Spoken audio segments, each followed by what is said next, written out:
But we're live. What are you doing? We live. Oh man, I'm so glad I saw something. What was that? Yeah, we live. Derek just went live. Oh, Didn't tell nobody nothing. come on, Derek. What's up, guys? Glad What's to see up, y'all in y'all? the comments already. I wasn't ready, Derek. Dang it. I'm crying already. I'm glad we just now getting on because y'all already got a conversation going over here. Glad we can join in a little late, even though we're on time. But I like to see that. Talk about a notification squad. Heck yeah. Alex is prepping his Halloween costume. Hey, I'm going as a Drake jacket wearer. Oh, okay. What's up? What's up, Peter? All right, it's getting too hot. Whew. Hey, Derek, what are you doing? Yeah, we're waiting on you to kick us off, host. Yeah, go tell your family to get off the internet. Oh, he's gone. He's gone. All right, what's up? What's up, y'all? Well, as Derek tries to figure out his internet, thanks for joining in this week. You guys that are already hunting, let us know how your week's been. You guys got any plans for this weekend? And he's back. what is up, guys? Sorry about that. Internet issues per usual. So, you know how it goes. Thanks everybody for joining. Y'all know what time it is. It's Delta Flock time, baby. That's right. We got Alex from True Southern Waterfowler. What's up? Alan from Black Belt Waterfowl. And myself, Derek from Magnolia Flyways. Thank you guys for joining with us tonight. Go ahead and comment down below and let us know you guys are on here. If you guys don't comment, we don't know y'all are watching. So what's up? What you got, Alex? W6 is like, how do you get booted off your own live show? Right, exactly, man. Hey, these admin here. This internet, the internet. Gotta love it. Gotta love it, guys. It's like Derek's old buddy Paul joined in with us tonight. What's up, Paul? Yeah, what's up, Paul? Got Peter's on a lunch break. Peter out in California. Yep, he's on his lunch break. Got it. The W6, man. W6 and old faithful, old Duckalope. Mm-hmm. That guy, man, I tell you what. If we ever do some type of Delta Flock YouTube live show awards, guys, he's in the running for the Grammy, I'm telling you. Oh, yeah, he is. Yes, he is. So real quick, does anybody have any plans to hunt this weekend? I mean, I know me, Derek, and Alan, our season's not in yet, but I know Duckalope, I think your season's rocking and rolling maybe. Iowa Outdoorsman, how about you? Yep. Let us know, guys, what y'all been doing, what y'all been up to. We want this live stream to be about you guys, man. We want y'all to be involved as much as possible and let us know what's going on. But we'll get it started. I do have a couple of topics and a couple of things that just wondering about y'all's area and where everybody's from, just so, we like to know where you guys are at. And so we'll do this one. We want to know, like, what's the most pursued duck in your state, your area, that most waterfowl hunters go for? Like, I know mine, is mallards, just greenheads. Like when me and Paul, we go hunting, like that's mainly what we're after. We're after those greenheads. So just didn't know if there's a specific bird in some of you guys' areas that you might chase, and just wondering where you guys are at. So let us know what that bird is and where y'all are at. And Alex and Alan, whichever one, I think everybody kind of knows Alan's.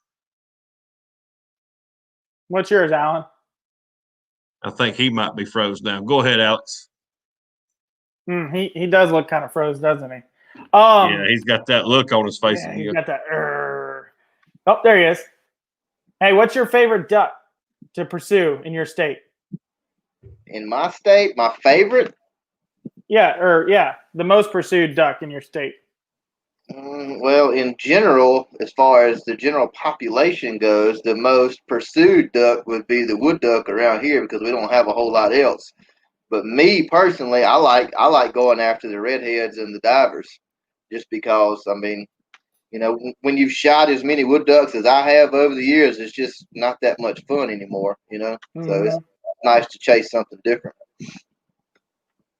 Pintails. Oh, Peter, he's in Spoonie country for sure.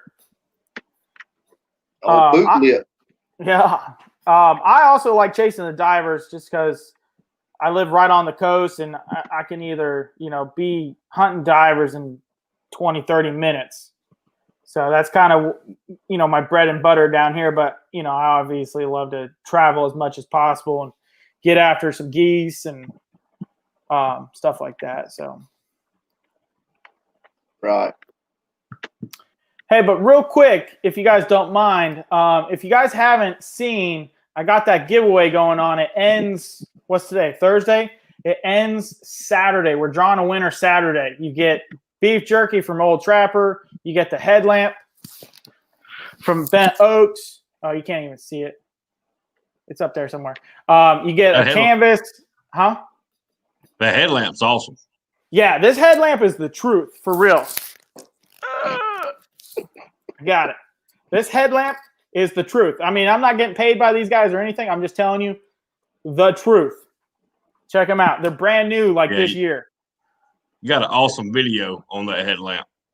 But if you guys haven't, go enter the giveaway to get entered on all that stuff. All right. Thanks, Derek.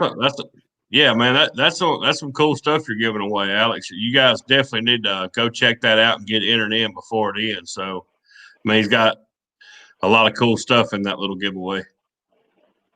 I love Iowa's answer. Whatever flies by. Yeah. Right. You can't be picky down where I'm at either. Appreciate it. Not really. Nope. Well, and kind of my point to that was, it's like, me and Paul talk about this. We get so caught up in chasing mallards sometimes. There's a couple of times last year we had an opportunity where we could have went and really smashed some ringnecks. You know what I'm saying? We knew where this hole was holding a bunch of ringnecks, but we get so caught up in trying to pursue those mallards, and then it turns out to be a bust. You know what I'm saying? Where you always walk out of there saying, man, we should have went and, hammered on them ringnecks over there. It would have been a lot, it would have been more fun, a lot more action. But, it's just, that's the pursuit of the mallard, the greenhead. See, yes. I don't have that issue. Because going, hunting down here in South Mississippi, if we kill a mallard, that's the holy grail, And so the chances of it happening are slim to none. So I don't even really focus on greenheads. I don't even have mallard decoys. That's how non-mallard hunter I am. When I go to Arkansas, I have to rely on them to have decoys to hunt over as far as mallards go. I don't spend my money. I've got gadwalls. I've got teal. I've got stuff like that that's down here. So if somebody's like, hey, we might go shoot some mallards or we're going to go whack on some ringnecks, we whacking on them ringnecks, hands down. Oh, yeah. But that's just me just being numb to mallards, I guess. We have some here, but it's really kind of hit and miss. And I'm going to say this, and y'all, anybody who's a duck hunter can relate to what I'm fixing to say, is you got to know when they're here. And by that, I'm meaning is I've hunted this location in this area, all my life, all my duck hunting career. And I can just about tell you by the weather pattern whether or not we've got big ducks or not. And when we get a push of big ducks, we generally going to get gadwall and teal. Gadwall and mallards and some green wing teal. we typically don't get a lot of green wing in my area, but if the weather gets right and we get a good push, that's typically what we're going to get: green wings, mallards, and gadwall. And I don't want to sound like I'm a know-it-all by no means, but that's just not the case. But when you hunt an area as often as I do, and as for as long as I have, you can just about tell, when they're going to be here, and just about where they're going to be when they're here. And then you throw work schedule and all that type stuff in there, and maybe you get after them, maybe you don't. But I have decided. I told Cade this year. I said, last year and the season before that, I really disciplined myself on chasing nothing but big ducks and divers. And I say big ducks. I mean, wood duck is kind of included in there for the most part, but we have a lot of them here, resident birds, and we get a lot of migrators too. But we just don't fool with them. And I told him, I said, you know what? I said, this year, I said, we're going duck hunting. We're going to shoot some ducks. I said, if the weather ain't worth the flip, and I know we don't have no big ducks, I'm not going to go sit in a hole where the big ducks typically come, hoping that maybe a couple of gadwall will fly by, when I know we can go down the river a couple miles and we can whack some woodies. You know what I mean? So we're shooting some ducks this year. Yeah. That's my thing. I'm not going to, like I said, I'm going, there's no such thing as a guarantee when you're duck hunting by any means, not even the stretch of the imagination, but I'm going to go to the higher percentage chance of killing ducks this year. Right. And that's going to be a lot of diver duck hunting, to be honest, for me. Unless I'm traveling north and if I get drawn out for something up in the Mississippi Delta and stuff. But down here, my bread and butter is going to be divers, hands down. Get off. Hey, I love diver hunting, man. Yeah. I love diver hunting, man. Those are the best working ducks you can ask for, in my opinion. I mean, they work good. They work great. They'll spoil you. I mean, you call them, they circle a couple times, and they gonna come in your face. Yeah, they're usually either they're coming or they're not. They usually ain't even no circling. Usually they either dive bomb in or they go on by. Yep. There ain't no in between. They slide right on it, and that's why I like to take new duck hunters diver duck hunting, just because they're like, man, is this is it? And I'm like, this is it. After about easy. 2 boxes of shells. Yeah. It's this easy. But the downside for it is, they've dropped the bag limit so low this year. I mean, we can only kill 1 scaup and 2 redheads, or what is it? No, is it 2? Yeah, 2 redheads. Mm-hmm. But you can get 6 buffleheads. But still, I mean, like I know where I hunt divers, we see way more redheads than we do anything. So, which is crazy, Alex, because I hunt just to the east of you, and you said y'all see mostly bluebill. But over there where I'm at, it's mostly redheads. It's crazy. Yeah, we see a lot of bluebill and bufflehead, and redhead. Not a crazy amount of redheads, but we see redheads. But and then like you said, if it gets cold enough, the canvases will get down here. And I mean, I've shot in the last couple of years. I've shot in some golden eyes also. So, but definitely go. No, I've killed some golden eyes here late season, big oxbows, big water. Mm-hmm. Yeah. A couple lawn darts mixed in there, hooded mergansers, buffleheads, fill that limit. Speaking of shells and speaking of W6. There it is. He sent me some of these bad boys right here, guys. And I'm going to tell you what, I'm super excited. W6, thank you for sending those to me. Can't thank you enough, man. Really appreciate it. And I'm really excited about patterning them and getting to check them out. And I might just have to break into my pocket and order me a case of them. But really, really pumped about using those and seeing what they do. Heard a lot of great things about them. What shot size is it? He sent me a few 2 3/4 4-shot, and he sent me several 3-inch 2-shots. And I'm gonna tell you what, man, the pellets, they've got this thing packed so tight. I mean, the pellets are bulging out of the shell. It's insane. I'm really excited about using them. Do you have a Rio on hand by chance or no? Yeah, right here. And that's what I've been comparing. Yeah. Okay. The brass size on the ball shell is like millimeters. You know what I mean? Like it's got you can tell that boss has a little bit more powder in it for sure. And I'm talking about just the way it's packed, the way that these pellets are packed in here. I mean, you can see it right there on camera. See that right there? Oh, is it bulging out? Pellet? Oh man, like they got that sucker packed. I mean, it's like a buckshot. I'm telling you, I'm super excited. I ain't gonna lie, W6. Thank you, bud. I really appreciate that. And thank all you guys for joining tonight and being on here with us. We go ahead. Oh, I was going to ask Peter why they don't shoot the sea ducks.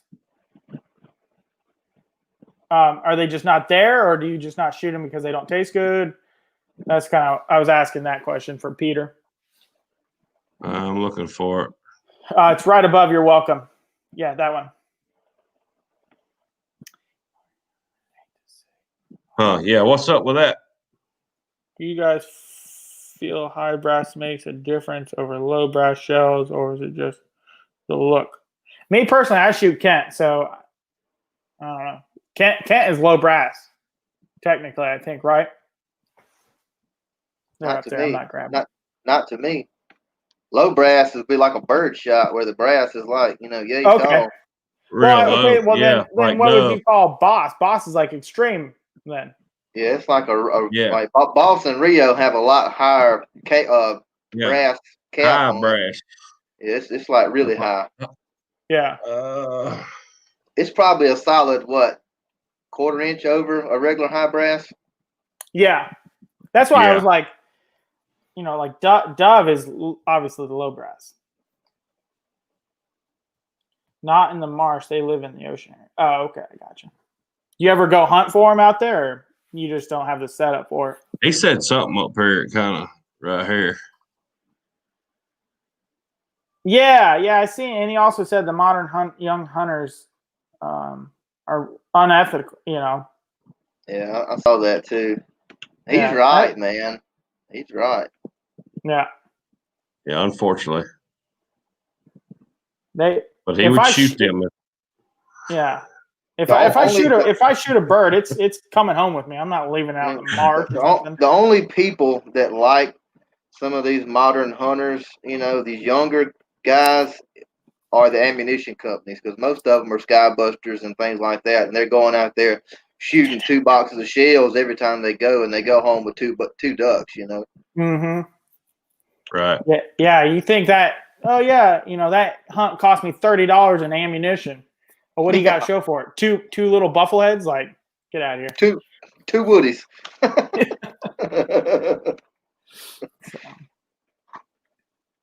I think Woody's is 3 this year, huh? Yeah, it's been 3 over here for years. Has it? Yeah. It's been that way for a while. Okay. They changed. Dr. Mormon, we talked about that on our live stream with him. They raised it to try to get a better, knowledge of how many wood ducks were migrating. He said it's so hard to keep. They're the hardest duck to keep up with as far as, Right, because they're cavity nesters. Mm-hmm. Right. That when, you're flying over and looking for them, they're hard to see in the trees. Yeah, that's why he said they went up on the bag limit and they started banding more of them, trying to get a count. Banding more of them. Yeah. Trying to get a better count on actually how many migrating woodies they actually have. All right, I got See the wife knocking on me there? No, Duckalope knocking on you, bro. Yeah, come on. Jeez. Hey, what kind of camera did you get? You just said you had a DSLR. Which model did you go with? So I guess I should start hunting woodies more, trying to get me a band. Is that Woodies and geese. That's all I'm gonna hunt this year. Trying to get me a band. I've only got one band, and it was a Woody Drake. I've got 0. And he was a young guy too, man. I shot him, and he was 8 months old when he was banned. He didn't make it long.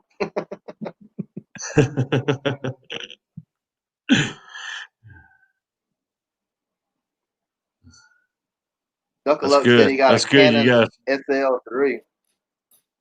Yeah. You Congrats can't on beat the Canon, purchase. man. I think that's what we all use, ain't it? We all use Canon, right? Yeah, that's what my wife uses.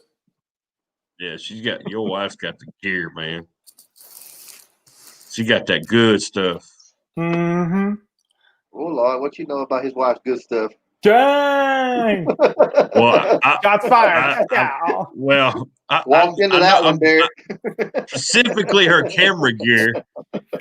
She's got some nice camera gear. Is that code? Is that code for something? No. She takes some awesome pictures and makes some awesome videos, man. She got some good stuff for sure. Peter's got to go. Lunch is over, man. Yeah. Hey, thanks for tuning Peter, in. appreciate you joining. Yeah, man. Thank you so much. I always appreciate you being on here with us.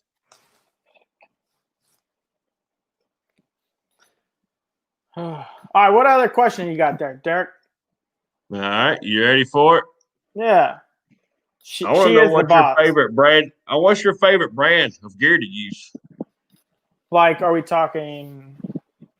Just I mean, talking about what? Like yeah, are we like talking about accessories? Are we talking about clothing, or what are we talking about? Not there yet. But I mean, like me personally, I think I have more tangle-free gear than I have anything else. You see what I'm saying? Like, and the reason why is because I like tangle-free. I like their products. I love that Optifade timber camo. You know what I'm saying? So I'm like my duck arsenal, as Alan would say, is becoming, a lot of tangle-free gear. You know what I'm saying? So I didn't know, a lot of people are tangle-free, Drake, they only buy from certain people, which I know Drake don't make decoys, but, I wouldn't be surprised if Drake comes out with decoys here in like the next. Well, they actually did make decoys. I actually haven't had an old set of Drake decoys, but I haven't never seen them after that dozen I bought. I've never seen them after that again. But they were trash decoys. I remember those because they're coming out. They had the removable keels on them, and the keels would freeze and break off. And without the keels, now they was some moving sun guns in the water, and they were pretty. But after that keel broke off of them, they were trash, man. It was just they were. That's something I would like to see Drake do, and this is not decoy related, but I like as far as when it comes to clothing, jacket wise anyway, I like Drake, but I would like to see Drake, and I don't know if there's some type of branding issue there or rights, I don't know, but I would like to see Drake adopt the Optifade timber and marsh pattern into their clothing. It won't ever happen. It won't ever happen. You said it, brother. Yeah, that sucks. But you nailed it on the head right there, Alan, man. If they would implement that camo in their stuff, I mean, because Sitka owns the rights to all that, so they'd have to get the rights from Sitka, and one, Sitka will never give it up, and two, Drake would, I don't think, ever go ask permission for it. They could come up with their own style of Optifade, but as far as like the tangle free bag and Optifade and stuff, never happened. Right. Well, Realtree. I don't know how many podcasts and stuff y'all watch, but I watched a podcast recently with it featured Tyler Jordan as the guest on the podcast, which would be Bill Jordan's son, or Bill Jordan, how you say their last name. And I thought it was his grandson. No, Tyler's his son. Okay, continue. 100%. Google it. Continue. But anyway, Realtree is coming out with a new waterfowl pattern, but they have not released the name of it or what it's going to look like. I don't know if it's the Realtree timber was kind of their version, their response to Mossy Oaks, bottomland. But and then what long before that they come out with the Max 5. But according to him, they have a new waterfowl pattern in the works. And I don't know, and he didn't really talk about it, but it almost makes me wonder if it's going to be a digital type pattern like the OptiFade, because so many people are going to that, they've got to stay competitive. Yeah, you know what I mean? It definitely could be, but like I said, they'd have to start over from scratch because they're not getting that OptiFade. No, but I'm saying, but it would be similar, Oh yeah, in relation to that pattern. So I'm really curious. He didn't say when it was going to come out. Obviously, not this season; it'll already be out. But must be maybe next year. So I'm really curious to see what that's going to look like. Yeah, but yeah, I like Tangle Free as far as my goose decoys are concerned. I've kind of expressed my dislike for Tangle Free's puddle ducks. I think they need some work, unless you buy the top end of Tangle Free's puddle ducks, like their mallards and stuff. But once again, I don't even own a single mallard decoy. So, yeah, Derek, I know you're shaking your head like, what is this? Like, this dude's a duck hunter and he doesn't even own one mallard decoy? But, I mean. But that's what I love about waterfowl, though, man. Like, everywhere is different. Every area is different. Everywhere's a different style of hunting. You know what I mean? Yeah. When you ask a question on here, or you ask a question in general, like, how do you do this? Well, it all really depends on where you're at. What are you hunting?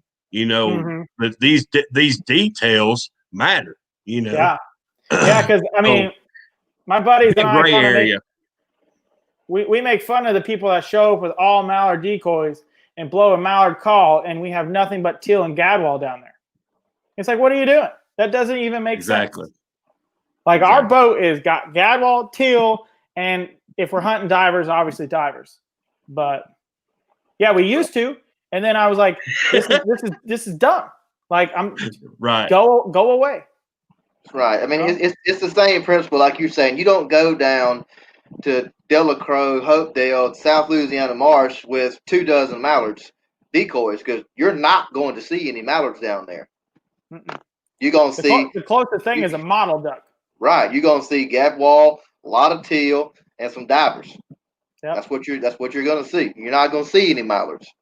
Nope. Ain't none down there. You might see pintails, widgeon.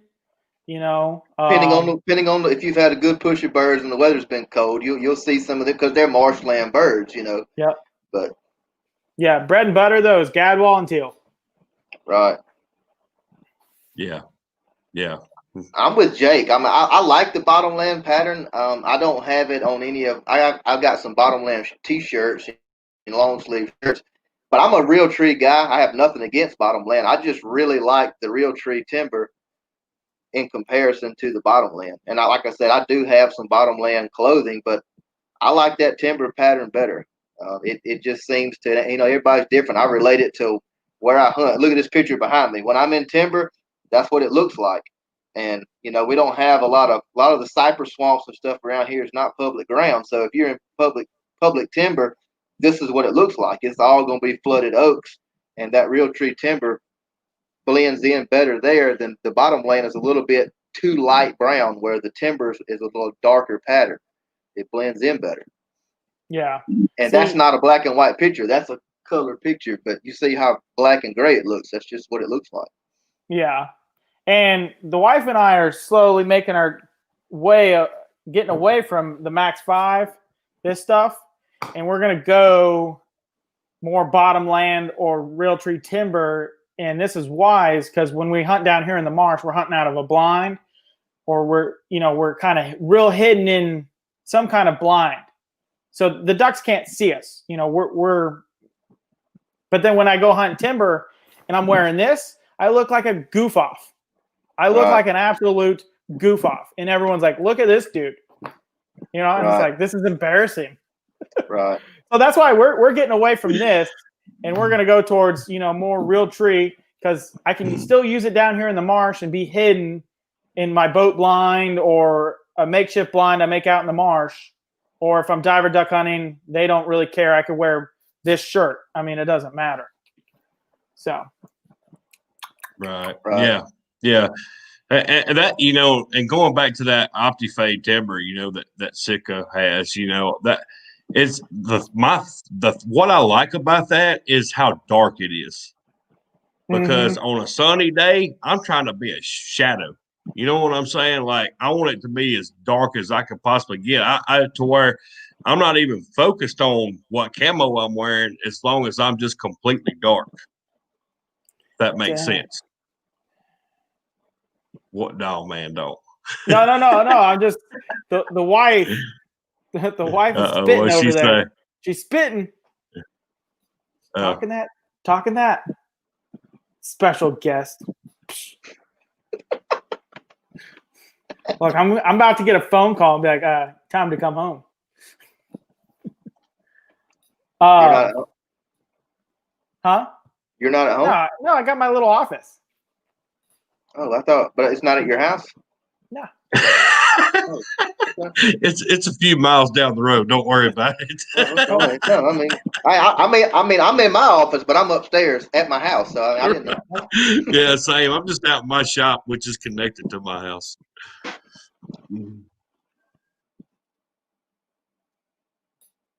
Yeah, bring on the camera woman so she can fix our video and picture issues. Oh boy. There you go, Alex. Jeez.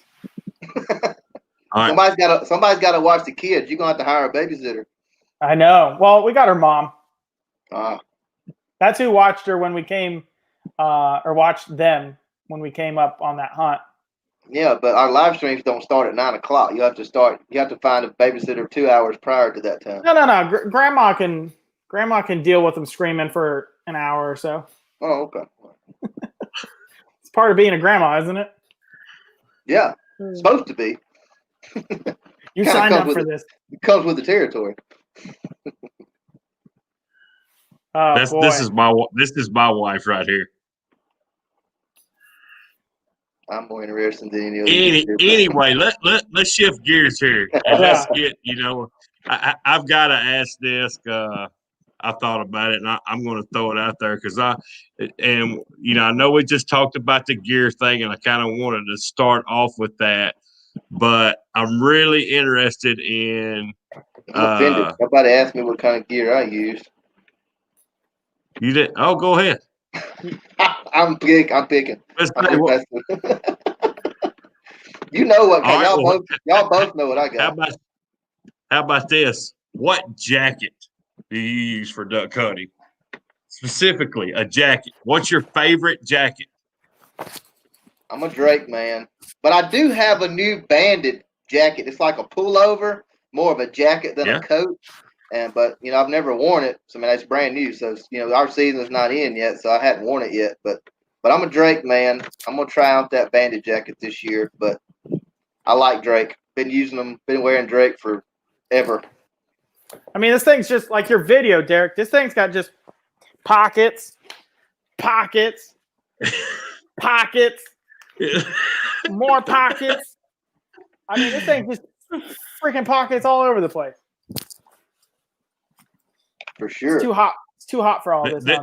This is what I was looking for right here. W6. Put it up here. All right. So.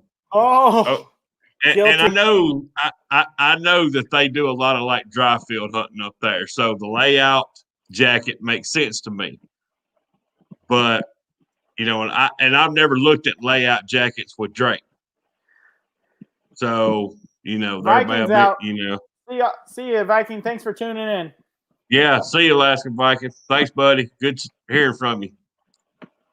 Hopefully your season's banging so far. I know you're after him. Yeah, he killed an emperor the other day. Did y'all see that? Yes. Dude, that bird, man. Beautiful.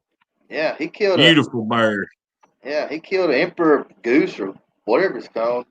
Emperor something. It reminded me like a blue. like that one right there behind Alex. Right. Yeah, no, they Beautiful man, I bird. thought you had to have a permit for something like that up there in Alaska. I think you have to be a resident because you're all. He is a resident. He is right. He lives there. Alaskan Viking. Hopefully he lives there with his title. But that's not what I'm saying. I'm saying like I think it's like a draw system. And so I mean that's amazing that he was able to get that done because I think that's like once in a lifetime and I could be way wrong. So I'm gonna Google that. Yeah, that is her favorite jacket, Arcabella's. Yeah. That's why and like W6, Jessica, what's your favorite thing about that jacket? So I want to know like what's your favorite thing about it? What makes it, is it comfort? Is it warmth? Is it, what is it? The pockets? Is it, what is it about that jacket that makes it your favorite jacket to wear? Well, I'll tell you what, that Cabela's is her favorite is not because it's got tons of pockets. The thing's got 2 pockets. Right, exactly. But she just gets to, that little kid, hey, I can't put my arms down because it's nice and poofy. And it keeps her nice and warm. She gets cold easy. She's like, oh, it's cold. And I'm over here like, I hate this poofy jacket. I love Drake jackets, but man, poofy, I don't like poofy. Poofy.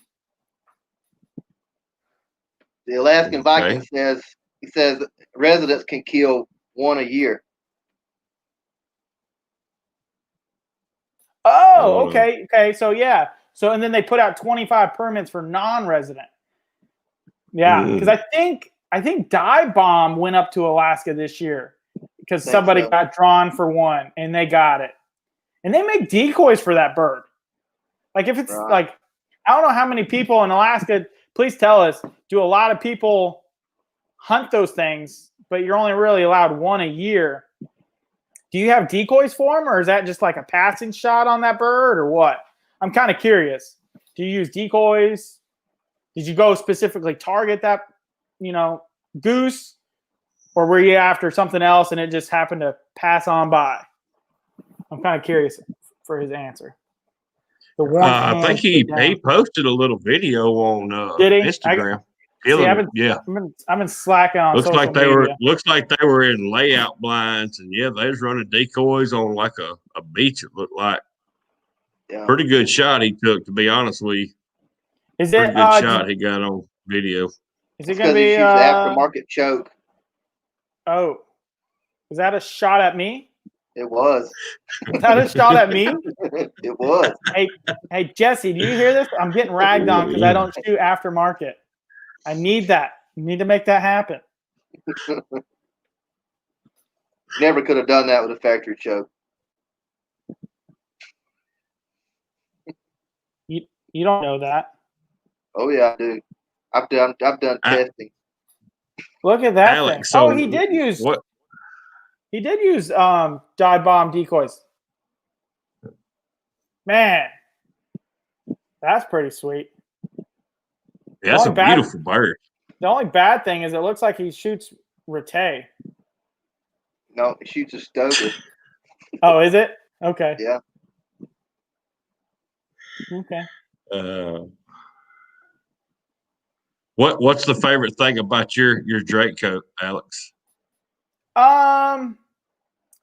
I like the amount of zippers not zippers, but pockets. It's got a ton of pockets. I mean, like your video says, you can carry everything. I've got one in the back. I usually put if I have a dog leash, that's usually where it's going. I mean, this thing's got, which I know, but this thing, I mean, they've thought of everything. I can hang this on a tree.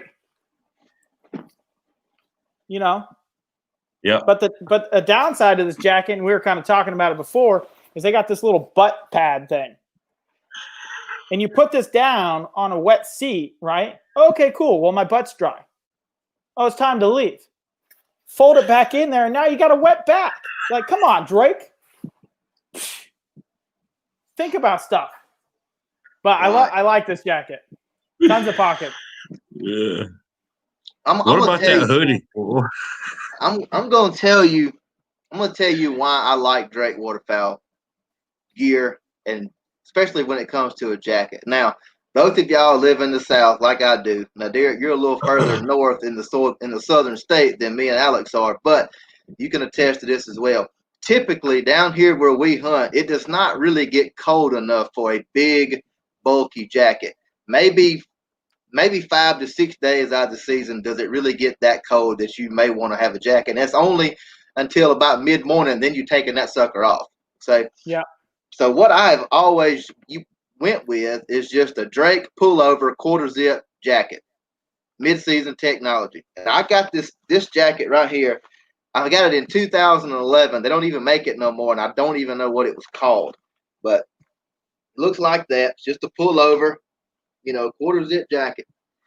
I got this in 2011. I still wear it every year. Now, my wife has had to sew it back together a few times. It's about to fall apart. But this thing is just as warm, just as windproof, and just as waterproof as it was the day I got it. That's why I wear Drake products. Now, Sitka, I'm sure is great stuff, but 9 years down the road, is it going to hold up like this? Maybe. We'll see. I don't know. They're too young to really attest to that. Maybe that's why they have a lifetime warranty, because they don't know if it's going to hold up. But this holds up, and I know it holds up. Yeah, and I can agree with you on there, because Paul, I don't know if Paul's still on here, and he can tell you how many years he's had his Drake pullover, Alan. I mean, he's had the same pullover for years, man. I mean, he uses it every season. I mean, that thing is in the Max 4 pattern. They don't even make that no more. You know what I mean? You can't even buy clothing in a Max 4 pattern anymore. But I got that for Christmas in 2011, so it's, it may actually be a 2010 model, but I got it in 2011, and I've been wearing it ever since, and it's just about to fall apart. Like I said, my wife has sewed it back together more times than I can count, but it's still warm, it's still wind resistant, and it's not waterproof, it's water resistant. Let me say that, but it's just as effective today as it was the day I took the tags off of it. For sure. Yeah, no doubt, man. Hey, real quick, Alaska Viking, did you make a YouTube video by chance on that? If you're I was wondering that myself, Alex. I was wondering if he was going to make I know he's been hunting a pretty good little bit here lately. I was wondering if he was making any videos. I'm looking over his Instagram, and he is smashing on some waterfowl. Glad somebody is. Man, it can't get here fast enough. Yeah, I mean, he's smashing on Brant, like 15 days. Yep. Yeah, because you're leaving. You're cheating. I was going to say, no. I'm not cheating. I'm not cheating. Y'all got vehicles. Free country, ain't it? Yeah. It's a free country, and you can go hunting any state you'd like. Yeah.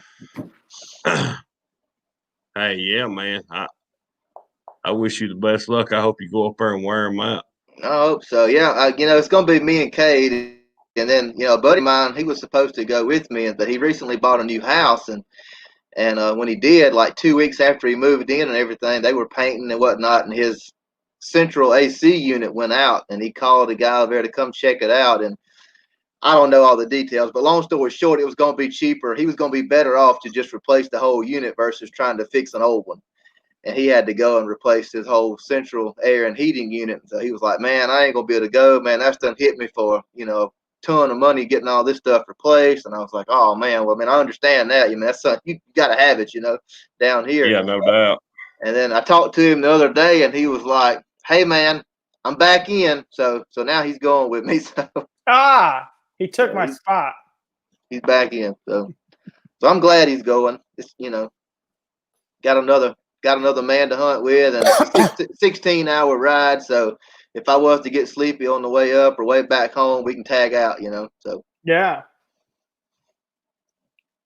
you can always put Cade in there. Oh yeah. I mean, what's he gonna run into in Nebraska? I mean, all the corn's gonna be cut. So exactly. What up, Jay? You y'all plan on doing any like dry field hunting while you up there, Alan? I hope to. We're gonna knock on some doors. We'll see how it goes.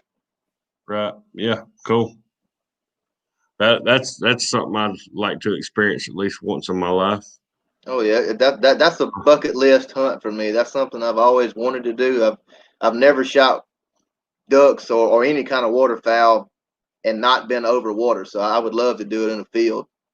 So that's a bucket list thing. And we're, if we can find some birds on private property, feeding in a field, we're definitely gonna knock on some doors. You never know what kind of response you'll get, but if you don't ask, you definitely won't go. So Yeah, you never know. We're gonna ask. You never know. The you have the Onyx app then? I do. Hey, how much scouting for about 6 months. Yeah, how much does that cost for a year for America? I don't know. You don't pay attention? No. I got the elite package. Alan got it like that, son. Yeah. I mean, I really don't. I mean, it goes to my, charges it to my Apple bill or whatever, and I pay for so many apps, it all comes out at one time, so I don't know how much each one is. I don't know. I'm just gonna do this for a while. No, it ain't like that, bro. But I don't know. I mean, you can go on there and look. I know mine is called the Elite, whatever that means. I don't know. Yeah, I mean, you got the poor man's version. I keep creating emails and getting the free version. I get the 7-day free trial, and then I'll get a new email. That's me. And then they got your version. Well, that's what I did for a while. Then I was like, you know what? I'm tired of doing this. So I just pulled the trigger. But I went with it says on here, Elite User, whatever that means. Whatever package that is, that's how much it costs. So you'll just have to Google it because I don't know. I mean, that's not the only app I pay for. It all comes out of my account at one time. So I don't know. No, I know. I'm just busted. I don't remember individually how much it was. It's one of two things. It's either $9.96 or $19.96. It's one of the two. But I think it's $9. But don't quote me on that. A month or a year? It's got to be a month. A month. Yeah. I think it's right around like $10 a month, which is, I mean, not that that's not bad, man. No. I think it averages out to be like $110 a year or something like that. I don't know. That app has some awesome features on it, man. Like I mean, it's good stuff. It's very useful. Yeah, I know. Yeah. Like I said, I don't know about the basic version. I'm an elite user, whatever that means. I guess that just enables more features. But like I can touch on a WMA, for example, it'll list all the public properties. I can touch on it and it tells me everything about it. Who owns it, whether it's Ducks Unlimited or the state of Mississippi or whoever, tells me the rules, the regs, everything I want to know about it. And all I got to do is just touch it. So, I mean, it's pretty nice.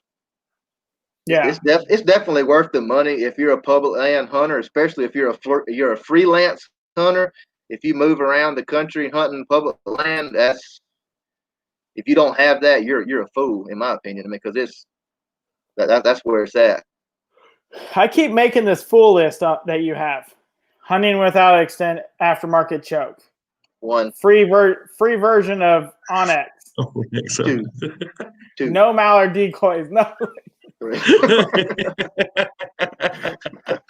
I'm the biggest fool you know. Not having a beard. 4. Oh. That should have been number 1. That should have been number 1. Just because I haven't hit pubic yet, I'm trying. Yeah, I think if you like go by like Tractor Supply and pick up a bottle of that Kennel Dip and kind of put that on here, it'll cure that mange. What's your cure for gray hairs? Get divorced. No. No, I'm just kidding. Wives ain't that bad.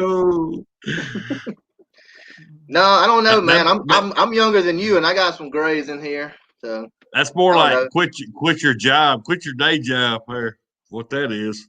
That's that gray hair. That's called shift work. That's what that is. Exactly. It's called lack of sleep. This is the supervisor mark right here. You know what I mean?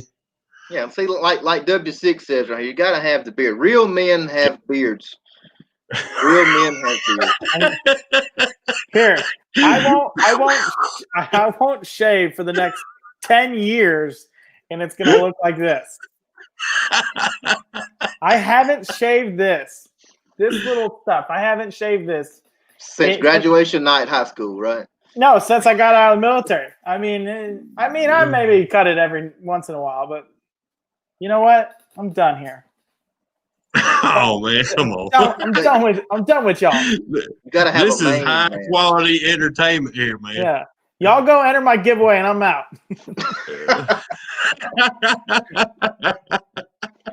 Don't forget to subscribe to my channel. Yeah, do that.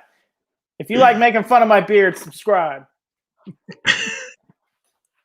Hey, that's why he promotes Hardy face paint so much. Shoot, you telling me? I think like in my video, I talk about that. You actually look cool with face paint on, though, Alex. Like most people don't, but you're one of the ones that actually looks cool when you put face paint on. Thanks. What is it, Alex? See that, Alex?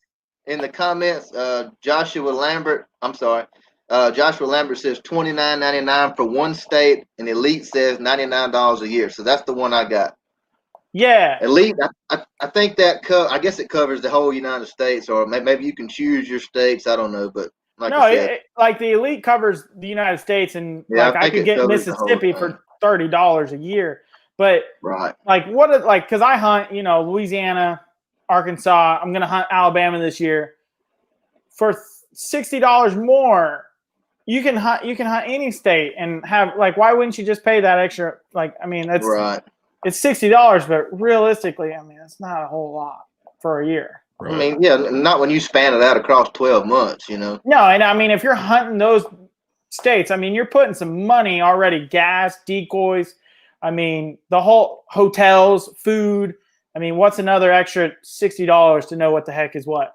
Well, it's the biggest benefit from it is it's not only for hunting. If you're just looking at your property, go on, if you're in the woods, you can see property lines, you can see everything. Yeah. You don't even have to be hunting. It's useful for all sorts of things. Yeah. Foul times.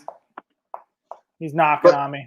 But somebody like you, though, and, for real, as much as you travel across the country hunting, different states, I would see where it would be useful to you. I know you go, and normally when you go out of state, you hunt with friends or, things like that. But if you decided to go do some freelancing, you wouldn't have a clue what was public and what wasn't. But if you had that app, you just ask for forgiveness. Well, yeah, I'm joking. That's trespassing. That's ending up in jail possibly, or getting shot out there by a farmer. I don't need any of that. It's just you just play dumb and be like, man, I don't know where I'm at, what I'm doing. I just, I saw some ducks out here and thought I could hunt this area. Full send it. Where I'm from, we hunt where we want. Right. I'm hoping they'll feel sorry for me and say, well, this boy is from Mississippi. Let's just send him on with a warning. It's like those old TK and Mike videos where it says no trespassing, and they put the sticker over the G and it says go trespassing. Go trespassing. Southern boys. Jeez. It looks like some of our northern subscribers need some water up in their area. I'll tell you what, us three, we don't need any more water. We don't. We got plenty of water. After these hurricanes, we good. Yeah, we don't need no more water around her. How many hurricanes did we get hit with? Did the Mississippi Flyway get hit with, guys? How many We had 3 during teal season, but I don't know total. Yeah. I think it was. And then we just because Delta. How many was it? I think it was 6. It was Delta. We had Cristobal. Let's start at the beginning. Cristobal was in June. And then I forget, there was that one, and then the one that really messed up Alabama. Then Laura hit, and then Delta. That's 5, and I'm sure I'm missing one. That's 5. We had Cristobal. Yep. Delta. We had the tropical storm, which was supposed to have been a hurricane, but by the time it made landfall, it done slowed down to a tropical. That was called Beta. That was the one that just come through right before our teal hunt. That was Beta, and then I can't even remember the name of the one that hit over here, but Yeah, there's one right before Laura. I mean, we've had 5 or 6 between Louisiana, Mississippi, and Alabama have just right on them in there. We don't need any more water. Sorry about it. Like I said, teal season come in, and we had 3 during those 2 weeks. I mean, it was rough, man. Yeah. We had, like, my buddies down here had an amazing opening weekend for teal, which granted I had to work. I'm sure, you know. Me too. They smashed on them. They had like a 4-man limit for the first 4 days, and then we had those storms roll in. Birds went to Texas, went Florida. They went anywhere and everywhere but here. And then we 3 get the chance to hunt, and you know, you guys saw how that went. Right. So you got to make the best of it. That's right. And you know, we talked to those other guys that hunted down there. You know, I talked to that group coming out that day, and the other guy reached out to you, Alan, and those guys didn't even fire a shot. Yeah. We were. You know, that guy called me. That guy called me the other day, just out of the blue. Really? Who? Yeah. You remember when we were going in that morning, and I honked at those guys that was going into Unit 7? Yeah. Well, they reached out to Alan. They saw his trailer and reached out to him. Yeah, he saw he saw my trailer, went on YouTube and he went on there and found my email address, which is on there in like the about section, you know. Yeah. And he found my email and emailed me, wanted to know if I minded talking with him, and I was like, no. And he sent me his phone. He emailed me his phone number, and I called him. We talked on the phone for like an hour, and then he just called me out of the blue the other day, and just talking duck hunting, you know. And he said they get lots of hunts down there that him and his son, they usually win lots of draws through, you know, across Mississippi. He said sometimes that only one of them can go, and they've got those guest spots open. And he asked if I'd be interested in going hunting with him if he ever had a spot. And I was like, shoot, yeah, man, call me. You know, if I'm all thinking make it, I'm in. So he's pretty. I think his name was Chris Fry. I think his last name is Fry, Frye. I think his first name was Chris. Pretty nice guy. What you doing that for? I'm jealous. Well, you said you were buying a trailer. Oh, we get in that trailer, and we're going to have TSW all over that stuff, and I better have phone calls coming. When I leave my house and I drive all the way to Arkansas and stuff, my phone better not stop ringing. Hey, man, can I hunt with you? You want to come hunt with me? Telling you, it better happen. If it doesn't, it's not worth it. Selling that trailer. Advertisement, baby, advertisement. Heard that. I mean, you probably got like 3 subscribers off of that. Cheater. I don't know. It's not a cheater. It's called advertising. No, I know. Smart business. It's called working the angles. That's why I got True Southern Waterfowlers on the back of my bent tailgate. See? Looks real professional. See? That's how they know you're a true Southern, because your tailgate's all bent up. Oh, right. Real quick, I know this is off topic, but it has to deal with hunting. So literally, I just got my tailgate fixed last season to where I could open it. But like the last 4 seasons before that, I had to throw like the dog kennel, and then I had to throw my dog into the back of the It was like a $5 part just to open it, you know, to fix it. So that explains why I don't have mallards, I don't have a beard, I don't have onyx, and I don't have an extension choke tube. Well, see, I'm glad to know that you're strong enough and capable to do that, because, like I said in my diver bag video, you know, you fill those big bags full of all those diver decoys, and you got to be stronger than Russians to be able to pick that thing up. And I know that I am. And now I know that you are, so you'll be safe to buy that bag. You know, the Russians, you know, they say they're just the strongest people in the world, but I'm stronger than most Russians. Yep. And you just verified that you are, so you'll be safe to buy those bags. I was picking up an 80-pound Chesapeake every day. See what I'm saying? Yeah. See what I'm saying? A Russian person can't do that unless they are a weightlifter, but we're just the average guy, Just an average American over here. Yeah, we weightlifting, glasses of tea, bags of chips, and loading stuff stronger than the average Russian. So I mean, hey, you know what to do. Click the link in the description on one of my videos and pick you up one of those bags. I'd appreciate it. Dang. Heck yeah. This has been fun, guys. Yeah, see, this is what it's about. Talking waterfowl, getting a little funny with it. What? Oh. I think we lost our audience. They quit commenting. Yeah. They might be Russian. I don't know. I was just gonna say they might be Russian. You just offended every single viewer we had. I hope not. Man, your subscriber count just exactly. Oh well, I'm gonna keep pumping them out either way. On my channel. Yeah. I'm gonna keep pumping them out either way. That's right. We're coming at you every week. Yeah. Get ready. Hey, Duckalup, you hunt out of a kayak, huh? If you do, hit me up on Instagram. I got some questions to ask. We here. He said that he's here. Yeah. Well, hit me up on Instagram. I got some questions. We're busy laughing. Good. You ain't having fun, Glad we can be entertaining. That's the whole deal. Subs are plummeting. Oh well. It is what it is. I'm going to keep pumping out the videos, whether I got however many subs I got right now or 0, because I enjoy doing it. So yeah, and that's one thing. Like if our audience and these guys that are on here and each week and watch our videos, if y'all guys hadn't figured out now that we love doing this, because we really do. We're all three of us are very passionate about what we do, and and y'all just drive that passion to the next level for us, and we really appreciate y'all.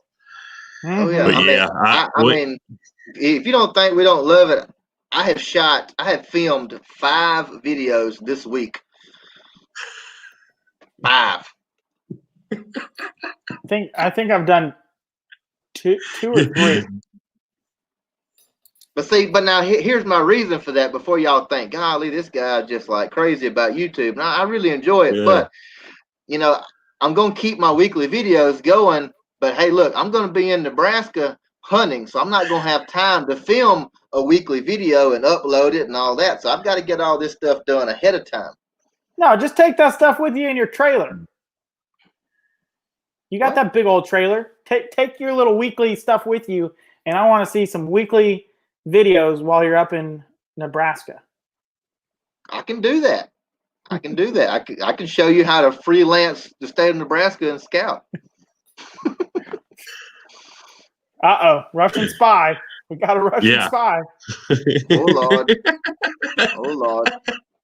Hey, he's a military man, so he's allowed to be some type of spy himself. So he better watch out.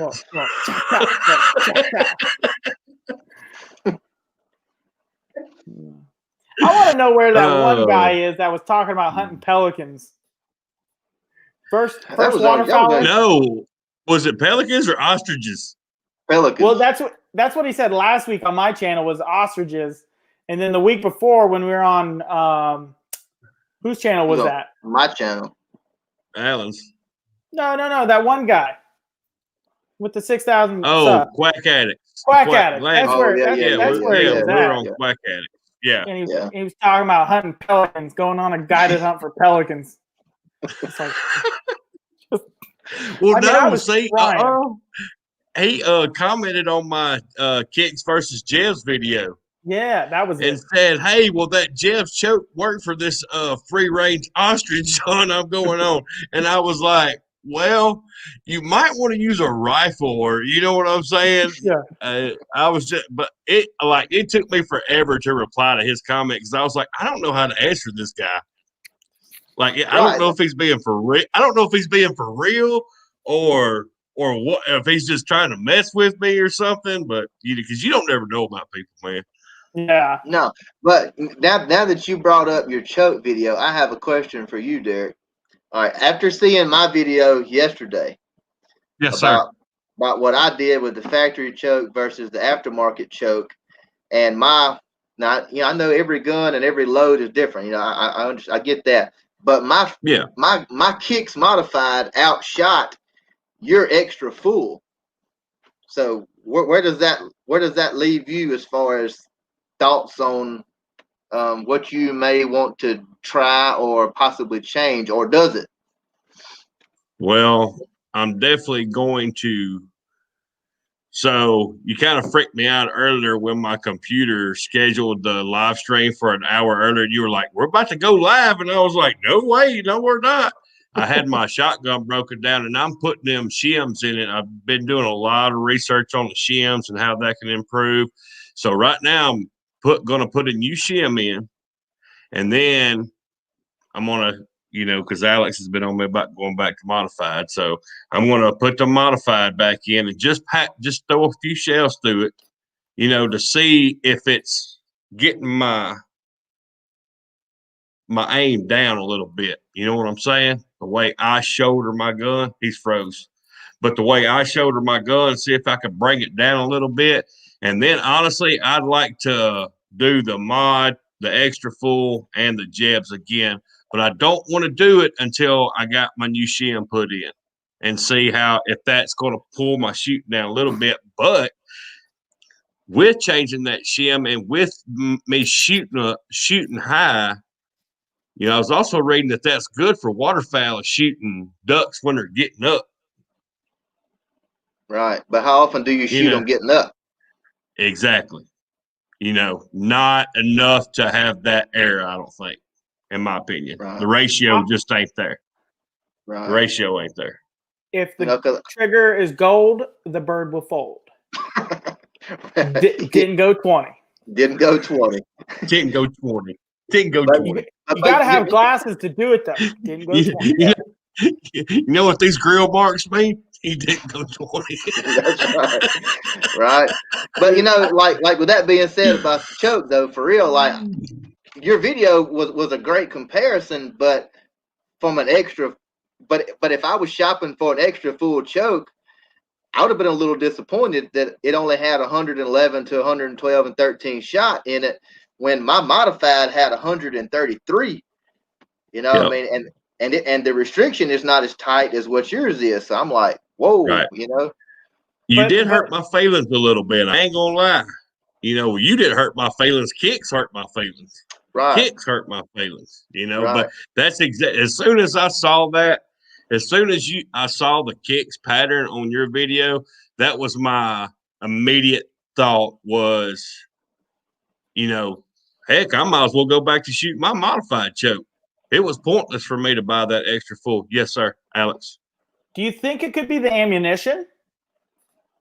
It could be. He's using Kents. I'm using Rios. So. I got some Rios. I'll do a pattern test of same factory choke versus the modified again with a Rio. That's also why I'm wanting to try that Rio with that boss right there. Right. So, you know what I mean? That'll kind of give me an idea, I think, Alex. Yeah, because I mean, like on my pattern videos, same gun, different brands of ammo, and like I realized my gun, specifically my Browning A5, other Browning A5s might like them, but it did not like the Winchester. Did not like it. Just no, ain't having it. Now I like Remington a little bit more than Winchester, but it loved eating them Kents. Where they're right there. They loved it.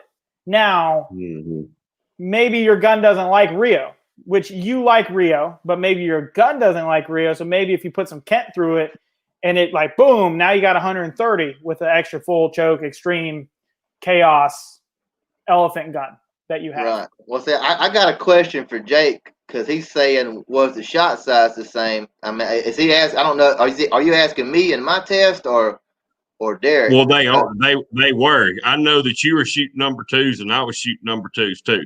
You were just shooting Kent number twos, and I was shooting Rio number twos. I was using an extra full kicks, and Alan was using a modified kicks, which I have as well. Yeah, I shot the kicks modified at 40 yards. Kent fast steel number twos with 1 1/4 ounces of shot, and had 133 pellets or shot inside a 30-inch circle at 40 yards. And Derek had the kicks extra full, right, Derek? Isn't that what you shot? Yep. The kicks extra full, and you had what, 111? And It was like 111 pellets. Yep. And weren't you 5 yards? Like, didn't you shoot 30 or 35 yards instead of 40, Derek? Well, I walked mine off. I tried to get as close as I could to 35 yards. I may have been a little off. So, I mean, I just kind of went with that average number. No, I got it. So, I mean, if you were 30, Alan, 35. in Alan's video, he looked like he was probably a little further away than what I was shooting. Yeah, I shot mine with a range. I shot mine with a rangefinder from where I was standing, where I shot at, to where that target was dead on 40 yards. Do you have a rangefinder, Derek, or no? No, I don't. Oh, okay. Well, ask Paul to borrow one. I'm sure Paul's got one. No? Okay. I don't know. But like when I did my pattern video, I did rangefinder also. And so I know you walked it off, but your steps could be bigger than my steps or small. You know what I'm saying? Exactly. And you might have been shooting 30 yards or, you just never know. And so I don't know. But I know, in my opinion, I don't want to be shooting a duck that far. No. But my thing is, and I catch a lot of grief when I do my pattern testing. Everybody's like, "Oh, well, you need to be shooting at 25 and 30." Well, maybe I'm wrong, but it doesn't take a rocket scientist to know that if I've got a great pattern at 40 yards, that it's going to be that much better inside 40 yards. You would assume, at least. Right, so my thing is, where I hunt big water. So I want to know that my pattern is good at 40 yards. I'm not concerned about it at 20 yards or 25 or 30. If I know I got a good pattern at 40, that's what I'm after, because I'm hunting big water, and a lot of times I'm taking passing shots. So I want to know what my pattern is at 40 yards. Now, I'm not saying that's exactly what everybody's is going to be, and that's how you should do it. But for the way I hunt and the style of hunting I do, that's the way I do my testing, because it's mainly for me. I'm just sharing it with everybody else. Yeah, right, exactly. I mean, if you have a grouping at 40 yards like this, you should assume it should just get smaller the closer the target. Right? I mean, right, correct. So, like, if you're shooting at something 20 yards, but your pattern at this 20 yards should be something like that. Right. I mean, it's not going to start off wide and get small. I mean, it's going to get smaller as it goes back towards the barrel. So, I mean, it's, if you got a good pattern at 40, then, realistically, 30 and 25 is going to be way better than what it was at 40. Or worst case scenario, equally the same, Yeah. See, it might be your ammo. Yeah. Maybe go buy a box of Kent. I mean, they're cheap. And see if you're, and this is kind of the thing I'm afraid of. I know what my gun shoots with my standard modified stock choke. Now, you guys want me to get this aftermarket modified choke. I'm telling you though, if I spend $100 on this thing,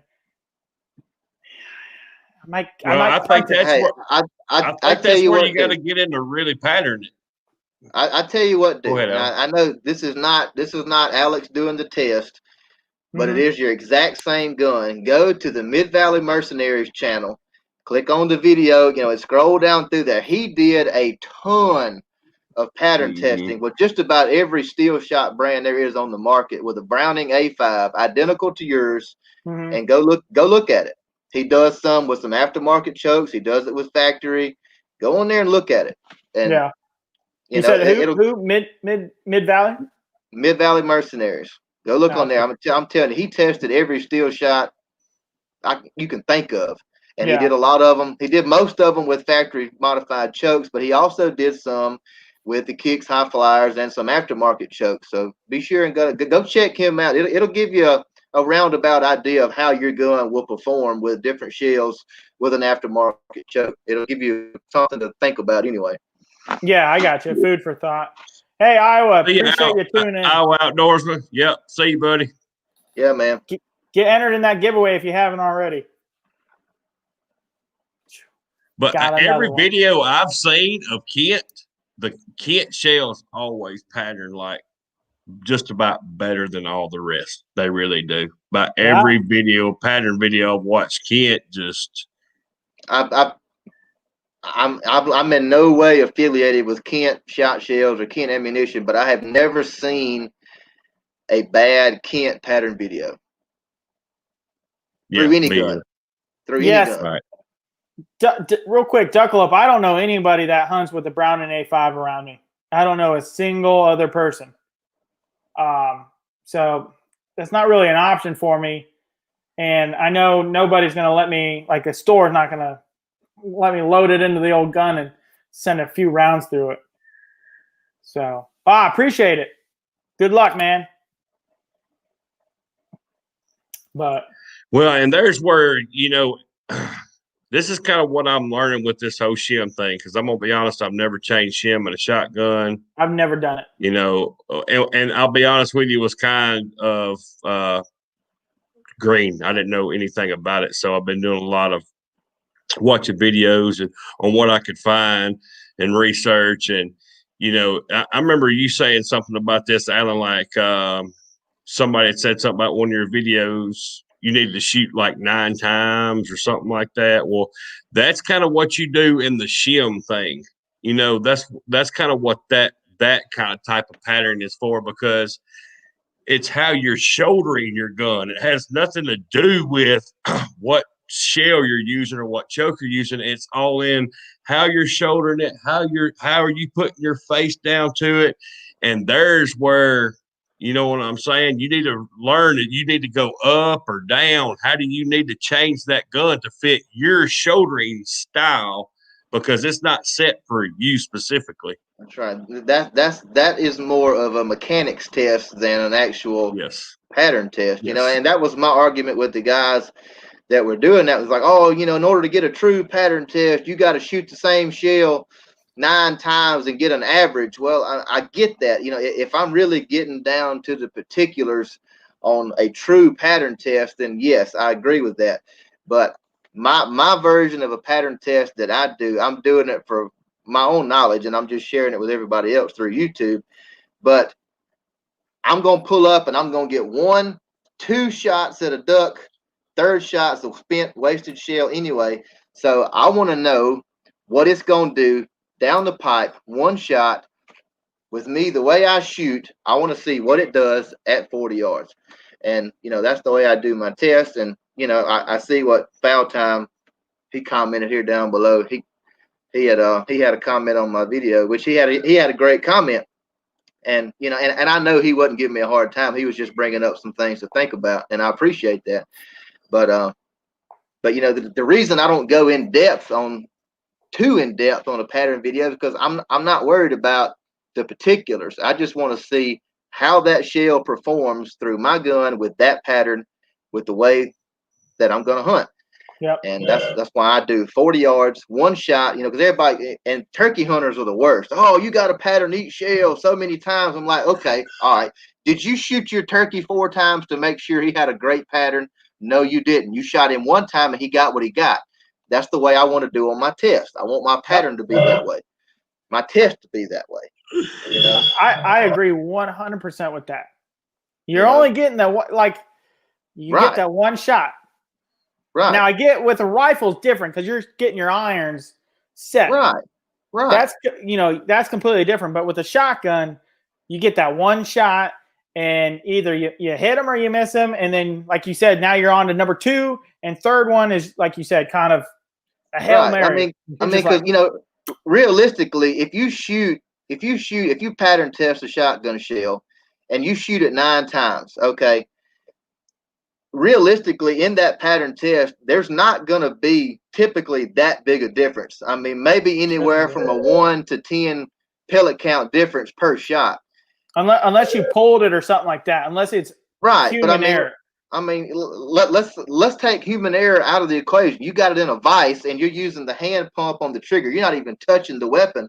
I mean, you're looking at a 1 to 10, maybe 15 worst case scenario pellet count difference So that's not that much. But when you do what I did with a factory choke versus a aftermarket choke, and you've got a 43 pellet count difference, that is a huge difference. Yeah. Yes. Huge like difference. I'm looking over because I have all my stats still from when I patterned my gun, and Kent was 91, 105, and 96. I mean, like you said, there's a 10 not count much difference, but not a whole lot. Yeah. Right. And No. see, so if you do that 9 times, I mean, your average is probably going to be high 90s, low 100, somewhere in there. And see what you just said. You shooting a Brown and A5. I'm shooting a Franke Affinity 3. I had a 90 shot pellet count through my factory choke, and you had a what? Anywhere between 91 and 105. Right. I mean, you're not talking about that big a difference, but you screw that choke in there, and I gained 43 more pellets. Yeah, I want that. Yeah, I mean, who don't? Right. I want that. But then, like, Winchester was 56 and 58. That's only 2 pellets different, and that's trash. Right. And then Remington was 82, 78, and 70. So I mean, once again, within that 10 pellet difference. So right. But it's like I said in my video. When you pull that factory choke out and you screw that aftermarket in there, and if you don't have that big a difference in your shot count, then maybe it's not worth it. But like I said, when you get the results like I did, you got a 43 shot count difference. Now I get the constriction on an aftermarket modified choke is going to be tighter than the factory choke. I mean, I get that, but there's lots of other things that also play into factor when you talk about an aftermarket choke, especially if it's a ported choke. The ports, the way it expels that gas versus your factory choke don't do that, so that affects your pattern. There's lots of little bitty elements that go into play that you don't have with the factory choke. Exactly. What's up? Welcome. Hey, Luke. Thanks for joining in with us, buddy. I think we're getting pretty close to ending, though. Had some really good conversations, some really good topics tonight. Had a lot of laughs. You guys were engaged and keep us going and keep us motivated. And we can't thank you guys enough for being on here and joining us every week. You watch our videos every week. You join our live stream every week. And, you guys are just awesome. Awesome. Hey, see, Luke, he's got a Browning 95. You got an aftermarket? Let's hunt together. Let's share this knowledge. No, he's asking. I don't have one. No, I know. He's asking. See, he's like me. He doesn't have one. I don't have one. Because you know what? If the trigger's gold, the bird will fold. Oh, Lord. It ain't going 20. Here we go. That's what Browning's so good, we don't need that aftermarket stuff. Okay. You might be disappointed. But no, like Foul Time was saying, he was asking about, if I had looked into how many pellets, were in the shell, typically the pellet count inside the shell versus, getting a percentage of how many of those pellets actually hit the target within that circle. And that's a great question. That's something I've never really dove into. But right. after seeing the difference in the two chokes and the patterns, it really does spark my curiosity, as to actually how many pellets were in the shell, because I mean, good gracious, if it was 150 in the shell, and I got 133 on target, that's awesome. Yes. So, yeah. Yeah, and then how consistent is that with each shell? Right, exactly.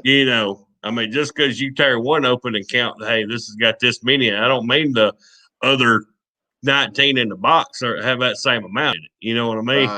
Right. So, but yeah, he definitely brings up a good point on, really diving into the numbers, and which is, I mean, something a man might need to kind of start doing. That may be a good video. Right. Yeah. Huge. Yeah. I mean, shouldn't it be a standard number though, right? I would think so. I mean, and I like I said, I just threw 150 pellets out there because I have no idea how many pellets is inside a shot shell. And and of course, I'm sure it's going to vary per shot size, obviously, but I don't have any idea. Yeah, like a number 2 should have less than a number 4. Yeah, like 150. Number 4 should have like 200. Right. You know, that's what it right here. like. W6 says that 2 3/4 number 4s have 193 pellets in it, and he got 122 in his 20-inch circle. Yeah. Why'd you do 20 inches? Just out of curiosity. Because isn't the standard 30? 30 at 40 yards? Yeah. All the research I did, I came up with 30. At 40 yards, right? Alan? Sir? I said at 40 yards, you're shooting 40 yards with a 30-inch circle after you shoot. Right. All the research I did on pattern testing, that was everything I found, and that was coming from ammunition websites. You know what they recommend. You know, at 40 yards was a 30-inch circle around the mass of the shot, not where you aimed, but around the mass of the shot. Yeah, you figure out where the big cluster is, and then you go from there. Right. And it tells you lots of things. It tells you if your gun, like in Derek's case, if your gun shoots high, or if your gun shoots low, left, right, whatever it may be, and then obviously how it patterns that particular shell. So I'm on Kent's website and I'm looking. And like with my test, I did the Kicks High Flyer full choke is kind of a bonus shot, and it was only a 2 pellet count difference. Now I did not do the research to find out what the constriction difference is between the Kicks modified and the Kicks full, but I'm sure there's a difference there. But on paper, it was really no use in even shooting the full because the modified performed just as well. Yeah, got discouraged a little bit, but that's why. That's something I wanted to know. That Jebs, it was an extra full also, or was it like pattern method where you just buy a duck or a goose choke and it don't really tell you if it's a full, extra full, or modified? Well, they just break down the constrictions of it. You know what I'm saying? And they kind of have a chart there that you go off by if it's 0.685 or 0.72. This is right. This is what they consider to be a full or an extra full. So the Jebs I purchased was the constricted at 0.65, 68, something like that. I mean, it's tight. With that being said, why do you shoot an extra full choke? That's I guess that's kind of been my biggest question the whole time, or not question, but thought to myself. Why is Derek shooting an extra full choke? Mallards, bro. It goes back to what you said. Because of my style hunting, we hunt a lot of timber. So when those ducks come in, I'm not leading ducks. I'm pointing right at them. Right. You see what I'm saying? I point right at them and shoot them, and I want them to fall dead. I don't like chasing crippled ducks. So the extra full just has that tighter pattern, has the extra punch, and whether I'm 20 or 5 yards, 20 yards, even if they're 15 yards, I want to be able to point just right at them and knock them down dead. That's what I'm going for anyway. Right. So that's why. So back to my question, what are your plans now taking consideration we have 2 different type of guns and shooting 2 different type of shells, with your extra full not performing like my modified does in my gun, which is totally different scenario. So are you considering a different brand of choke, or maybe going to try a different shell, or what are your thoughts? I'm going to change my shell first, and then I'm going to go back to the drawing board and I'm going to start patterning again. I've got a plenty of shotgun shells laying around here that I can go back through each one of those chokes, and I can really dig down deep and figure out which one that I need to be hunting with. You know what I mean? Do you have Kicks modified? I've got Kicks modified. I got Kicks full. I got Kicks extra full. I got the Jebs high voltage. Yes, Alex. real quick with Go ahead. Luke. With Luke, because you want to click on Sorry. his question. I would change out not change it out, but I'd undo it after every hunt, clean that out, put some oil in that bad boy so it doesn't get like rust in there. I don't know. Well, if Always. it rusts, Where you won't you never be able hunt- to get it out. Yeah, I don't know where you hunt. If you hunt marsh, if you hunt freshwater, fields, I don't know all that. But I know me and Alan hunt a lot of marsh, and I'm sure, Alan, you have to after every hunt. I clean that bad boy down to the brim. Because if I let that thing sit in there after one hunt, it's done, son. It is done, son. I mean, literally, I forgot one time to pull out my choke and clean in there real quick. I had to fire off like a couple rounds just to get it nice and warm. Then I had to get in there and like crank on it. Right. So if you're having issues, put oil in there. Always spray that choke down real good, then screw it in. Always. Yep. Always. Yeah, I actually keep all mine in a little choke case. And as soon as I get done with my hunt, I take it out before I put my gun in my gun case. And I usually try to keep some Remington oil in my bag or in my truck, and I'll keep at least keep those threads and everything sprayed. Right. But with your aftermarket and it being extended, that's easier to you don't need a tool. You can just use your hand to just get in after it.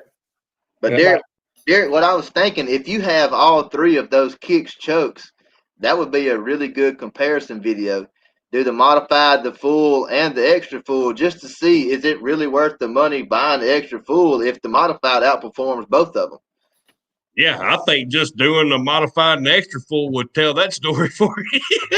Right. You know what I'm saying? Like, that'd be like just buy the modified, Right. And I used to having a Kicks improved cylinder. I don't know if it may be for a different shotgun. I can't remember, but I did have a Kicks improved cylinder as well. I've went through those chokes over the years. That's kind of, I've worked my way up to that real tight pattern. Just it would trying to kill the mallards stone dead. You shoot them and they're dead. They ain't going nowhere. He's flopping. Well, see, that's what I was thinking. You're saying you're hunting timber. That's why you shoot an extra full. I'm thinking, well, I get that because you're shooting through limbs and things like that. So I understand that. But that's why I was saying, take your gun and your shells and shoot those three chokes because you're shooting an extra full with 111 pellets. I'm shooting a modified with 133.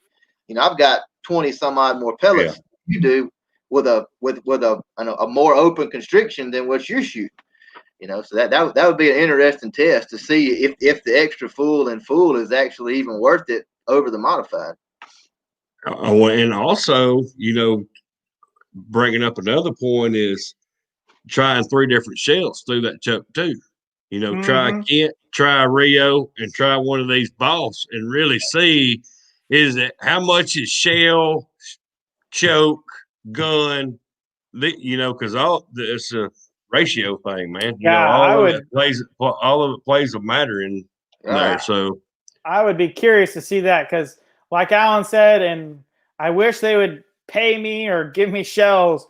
And I've always shot Kent, but until I actually patterned my gun, I didn't realize how much better they pattern out of my gun. I mean, because I was the kind of the person that went to Academy or Cabela's or Sportsman's and whatever, and I bought the ammo that was on sale, and I went for the cheapest ammo I could get because I hunt a ton, and if I can lessen that expense, perfect. I'm thinking, all ammos are built the same and they're all going to shoot the same. And no, that's being dumb and naive.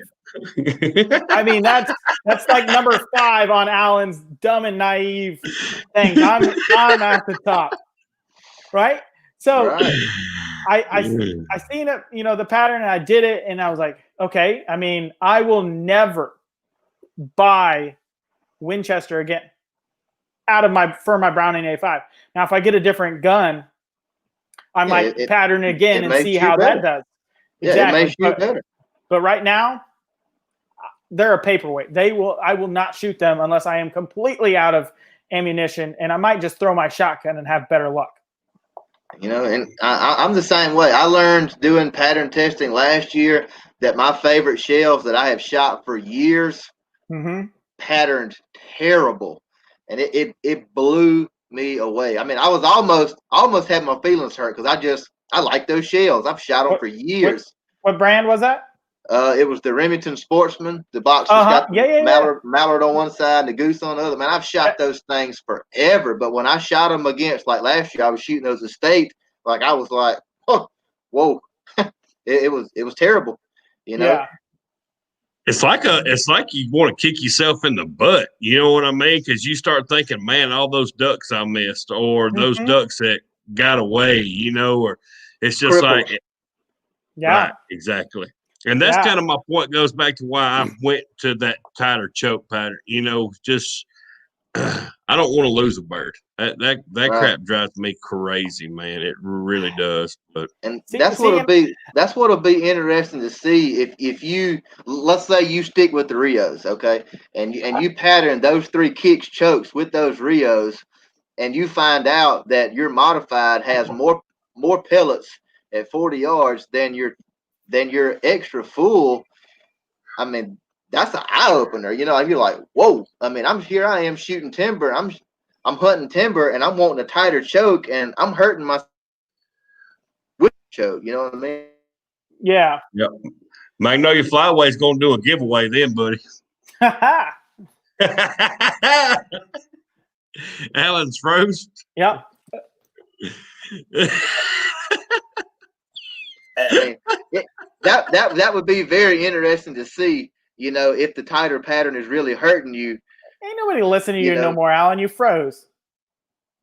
Am I froze now or what? No, you were like this. You good. You were like this. You were like this. I'm just saying. I think it would be awesome for you to test those 3 chokes because the tighter pattern could be hurting you overall and you just not even know it. And then what I'm trying to say is I'd watch that video. I don't even want to be your friend anymore. I'm going to put my hand over your screen. You guys ready to wrap this thing up? We've been on here for our time. Yeah. Yeah. Guys, thank y'all so much. Yeah, I know. Man. The internet problems, I'm telling you. I'm going to work on my pose. I'm working on my beard. Yeah, let's get out of here. Oh, man. Eat your green beans. I'm not froze. Guys, thank y'all so much for joining us tonight. We appreciate every single one of you. We love every single one of you. We can't thank you guys enough for being on here week after week with us. You guys know the spiel. Alan from True Southern Waterfowl, y'all go subscribe to his channel and hit that notification bell. Time out. What I do? I just okay. You said Alan for me. I had the biggest problem with that because we're talking about two letters. Because our names start with an A and an L. And an L. You're gonna have to call one of us Al. I want Big Al and Little Al. Can I be Big Al since I'm fatter? No, I was thinking that Alan would be Big Al because they already call him Big Al at work. I think isn't that what they call you out there? They do. Dang. All right, he's the big boss man. Continue with your Alex from True interview. Southern Waterfowler. Y'all please go follow his channel. Alan from Black Belt Waterfowl. Go give his channel a subscribe. My channel as well. We appreciate you guys. Catch y'all on the next one next Derek week. Some love on this video and give it a thumbs up. Show some love. Hit that thumbs up. And if you don't like it, hit that thumbs down too. See you guys. We appreciate it. See you next week. Peace.